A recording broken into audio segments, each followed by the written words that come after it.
स्वर्गातील प्राजक्त. कवी ग्रेस. वाचक स्वर स्मिता सैंदानकर. स्वर्गातून आणलेला प्राजक्त सत्यभामेनं असाच बळजोरीनं आपल्या अंगणात लावून घेतला. स्वर्गातून आणलेला प्राजक्त सत्यभामेनं असाच बळजोरीनं आपल्या अंगणात लावून घेतला. जीवाला आलेलं पांगळेपण हव्यासपूर्तीच्या कुबडीने सावरण्यासाठी.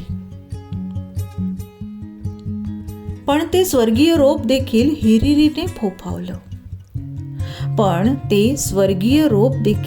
हिरिरीने फोफावलं आणि भिंतीवरून झुकून रुक्मिणीच्या अंगणात फुलं ढाळू लागलं.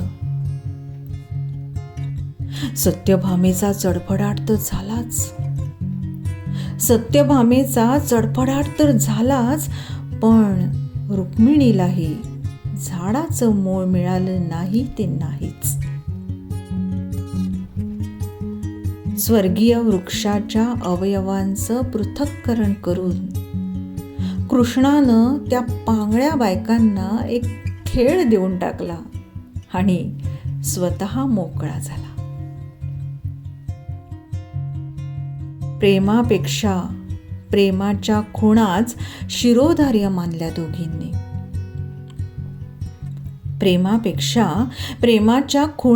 शिरोधार्य मानल्या दोघींनी.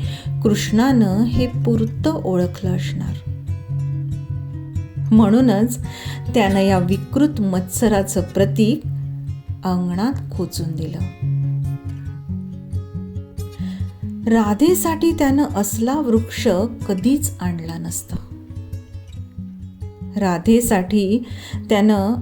वृक्ष कधीच आणला नसता, कारण राधा स्वतःच कृष्णकळी होती. तिचा बहर वेचलेल्या हातांनी तिलाच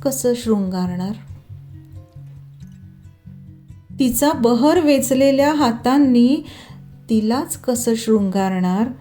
तिच्या आत्मदंग बागेत प्रतीक प्राजक्त कसं काय रुजणार.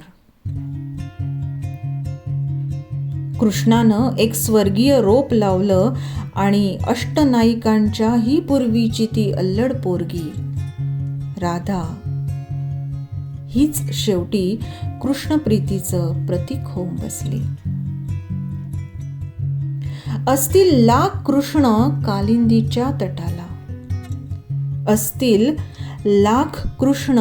कालिंदीच्या तटाला, राधेस जो मिळाला तो एकटाच उरला. स्वर्गातील प्राजक्त. कवी ग्रेस. वाचक स्वर स्मिता सैंदानकर.